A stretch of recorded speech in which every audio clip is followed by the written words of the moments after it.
Pride and Prejudice by Jane Austen, 1813. Chapter 59. My dear Lizzie, where can you have been walking to? Was a question which Elizabeth received from Jane as soon as she entered the room, and from all the others when they sat down to table. She had only to say in reply that they had wandered about till she was beyond her own knowledge. She coloured as she spoke, but neither that nor anything else awakened a suspicion of the truth. The evening passed quietly, unmarked by anything extraordinary. The acknowledged lovers talked and laughed, the unacknowledged were silent. Darcy was not of a disposition in which happiness overflows in mirth, and Elizabeth, agitated and confused, rather knew that she was happy than felt herself to be so. For, besides the immediate embarrassment, there were other evils before her. She anticipated what would be felt in the family when her situation became known. She was aware that no one liked him but Jane, and even feared that with the others it was a dislike which not all his fortune and consequence might do away. At night she opened her heart to Jane. Though suspicion was very far from Miss Bennet's general habits, she was absolutely incredulous here. "You are joking, Lizzie. This cannot be. Engaged to Mr. Darcy? No, no, you shall not deceive me. I know it to be impossible. This is a wretched beginning indeed. My sole dependence was on you, and I am sure nobody else will believe me, if you do not. Yet, indeed, I am in earnest. I speak nothing but the truth. He still loves me, and we are engaged." Jane looked at her doubtingly. "Oh, Lizzie, it cannot be. I know how much you dislike him. You know nothing of the matter. That is all to be forgot. Perhaps I did not always love him so well as I do now. But in such cases as these, a good memory is unpardonable. This is the last time I shall ever remember it myself." Miss Bennet still looked all amazement. Elizabeth again, and more seriously, assured her of its truth. "Good heaven! Can it be really so? Yet now I must believe you," cried Jane. "My dear, dear Lizzie, I do congratulate you. But are you certain? Forgive the question. Are you quite certain that you can be happy with him?" "There can be no doubt of that. It is settled between us already, that we are to be the happiest couple in the world." "But are you pleased, Jane? Shall you like to have such a brother?" "Very, very much. Nothing could give either Bingley or myself more delight. But we considered it, we talked of it as impossible." "And do you really love him quite well enough?" "Oh, Lizzie, do anything rather than marry without affection. Are you quite sure that you feel what you ought to do?" "Oh, yes. You will only think I feel more than I ought to do when I tell you all." "What do you mean?" "Why, I must confess that I love him better than I do Bingley. I am afraid you will be angry." "My dearest sister, now be serious. I want to talk very seriously. Let me know everything that I am to know, without delay. Will you tell me how long you have loved him?" "It has been coming on so gradually, that I hardly know when it began. But I believe I must date it from my first seeing his beautiful grounds at Pemberley." Another entreaty that she would be serious, however, produced the desired effect, and she soon satisfied Jane by her solemn assurances of attachment. When convinced on that article, Miss Bennet had nothing further to wish. "Now I am quite happy," said she, "for you'll be as happy as myself. I always had a value for him. Were it for nothing but his love of you, I must always have esteemed him. But now, as Bingley's friend and your husband, there can be only Bingley and yourself more dear to me. But Lizzie, you have been very sly, very reserved with me. How little did you tell me of what passed at Pemberley and Lambton? I owe all that I know of it to another, not to you. Elizabeth told her the motives of her secrecy.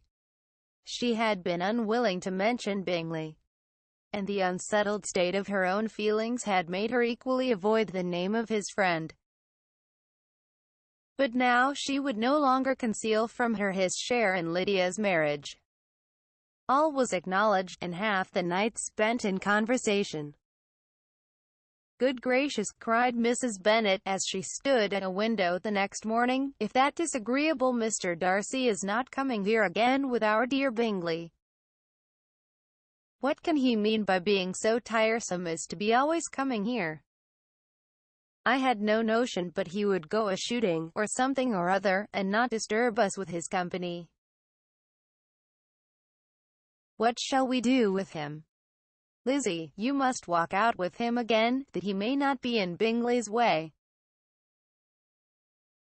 Elizabeth could hardly help laughing at so convenient a proposal, yet was really vexed that her mother should be always giving him such an epithet.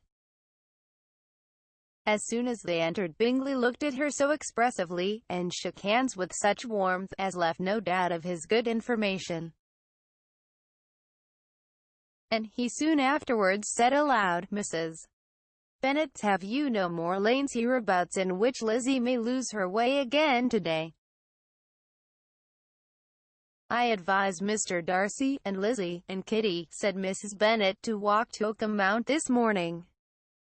It is a nice long walk, and Mr. Darcy has never seen the view." "It may do very well for the others," replied Mr. Bingley, "but I am sure it will be too much for Kitty." "Won't it, Kitty?" Kitty owned that she had rather stay at home. Darcy professed a great curiosity to see the view from the Mount, and Elizabeth silently consented. As she went upstairs to get ready, Mrs. Bennet followed her, saying, "I am quite sorry, Lizzie, that you should be forced to have that disagreeable man all to yourself. But I hope you will not mind it. It is all for Jane's sake, you know. And there is no occasion for talking to him, except just now and then. So, do not put yourself to inconvenience." During their walk, it was resolved that Mr. Bennet's consent should be asked in the course of the evening. Elizabeth reserved to herself the application for her mother's. She could not determine how her mother would take it, sometimes doubting whether all his wealth and grandeur would be enough to overcome her abhorrence of the man. But whether she were violently set against the match, or violently delighted with it, it was certain that her manner would be equally ill adapted to do credit to her sense. And she could no more bear that Mr. Darcy should hear the first raptures of her joy, than the first vehemence of her disapprobation. In the evening, soon after Mr. Bennet withdrew to the library, she saw Mr. Darcy rise also and follow him, and her agitation on seeing it was extreme. She did not fear her father's opposition, but he was going to be made unhappy, and that it should be through her means. That she, his favourite child, should be distressing him by her choice, should be filling him with fears and regrets and disposing of her, was a wretched reflection, and she sat in misery till Mr. Darcy appeared again, when, looking at him, she was a little relieved by his smile. In a few minutes, he approached the table where she was sitting with Kitty, and, while pretending to admire her work, said in a whisper, "Go to your father, he wants you in the library." She was gone directly. Her father was walking about the room, looking grave and anxious. "Lizzie," said he, "what are you doing? Are you out of your senses, to be accepting this man? Have not you always hated him? How earnestly did she then wish that her former opinions had been more reasonable, her expressions more moderate. It would have spared her from explanations and professions which it was exceedingly awkward to give. But they were now necessary, and she assured him, with some confusion, of her attachment to Mr. Darcy. Or, in other words, you are determined to have him. He is rich, to be sure, and you may have more fine clothes and fine carriages than Jane. But will they make you happy? Have you any other objection, said Elizabeth, than your belief of my indifference? None at all. We all know him to be a proud, unpleasant sort of man. But this would be nothing if you really liked him. I do like him, she replied, with tears in her eyes. I love him. Indeed, he has no improper pride. He is perfectly amiable. You do not know what he really is. Then pray do not pain me by speaking of him in such terms. Lizzie, said her father, I have given him my consent. He is the kind of man, indeed, to whom I should never dare refuse anything which he condescended to ask. I now give it to you, if you are resolved on having him. But let me advise you to think better of it. I know your disposition, Lizzie. I know that you could be neither happy nor respectable, unless you truly esteemed your husband. Unless you looked up to him as a superior. Your lively talents would place you in the greatest danger in an unequal marriage. You could scarcely escape discredit and misery. My child, let me not have the grief of seeing you unable to respect your partner in life. You know not what you are about. Elizabeth, still more affected, was earnest and solemn in her reply. And at length, by repeated assurances that Mr. Darcy was really the object of her choice, by explaining the gradual change which her estimation of him had undergone, relating her absolute certainty that his affection was not the work of a day, but had stood the test of many months' suspense, and enumerating with energy all his good qualities, she did conquer her father's incredulity, and reconcile him to the match.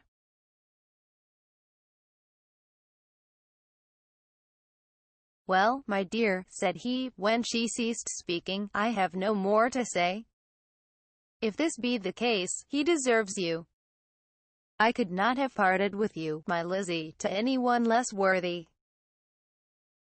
To complete the favorable impression, she then told him what Mr. Darcy had voluntarily done for Lydia. He heard her with astonishment. This is an evening of wonders, indeed. And so, Darcy did everything.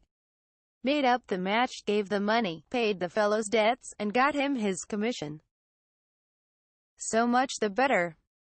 It will save me a world of trouble and economy. Had it been your uncle's doing, I must and would have paid him. But these violent young lovers carry everything their own way. I shall offer to pay him tomorrow. He will rant and storm about his love for you, and there will be an end of the matter. He then recollected her embarrassment a few days before, on his reading Mr. Collins's letter, and after laughing at her some time, allowed her at last to go, saying, as she quitted the room, if any young men come for Mary or Kitty, send them in, for I am quite at leisure. Elizabeth's mind was now relieved from a very heavy weight, and, after half an hour's quiet reflection in her own room, she was able to join the others with tolerable composure. Everything was too recent for gaiety, but the evening passed tranquilly away. There was no longer anything material to be dreaded, and the comfort of ease and familiarity would come in time. When her mother went up to her dressing-room at night, she followed her, and made the important communication. Its effect was most extraordinary, for on first hearing it Mrs. Bennet sat quite still, and unable to utter a syllable. Nor was it under many, many minutes that she could comprehend what she heard. Though not in general backward to credit what was for the advantage of her family, or that came in the shape of a lover to any of them. She began at length to recover, to fidget about in her chair, get up, sit down again, wonder, and bless herself. Good gracious! Lord bless me! Only think! Dear me! Mr. Darcy! Who would have thought it? And is it really true? Oh, my sweetest Lizzie! How rich and how great you will be! What pin money, what jewels, what carriages you will have! Jane's is nothing to it. Nothing at all. I am so pleased. So happy. Such a charming man. So handsome. So tall. Oh, my dear Lizzie. Pray apologize for my having disliked him so much before. I hope he will overlook it. Dear, dear Lizzie. A house in town. Everything that is charming. 3 daughters married. 10,000 a year. Oh, Lord! What will become of me? I shall go distracted. This was enough to prove that her approbation need not be doubted. And Elizabeth, rejoicing that such an effusion was heard only by herself, soon went away. But before she had been 3 minutes in her own room, her mother followed her. My dearest child, she cried, I can think of nothing else. 10,000 a year, and very likely more. 'Tis as good as a lord. And a special license. You must and shall be married by a special license. But my dearest love, tell me what dish Mr. Darcy is particularly fond of, that I may have it tomorrow. This was a sad omen of what her mother's behavior to the gentleman himself might be. And Elizabeth found that, though in the certain possession of his warmest affection, and secure of her relations' consent, there was still something to be wished for. But the morrow passed off much better than she expected. For Mrs. Bennet luckily stood in such awe of her intended son-in-law that she ventured not to speak to him, unless it was in her power to offer him any attention, or mark her deference for his opinion.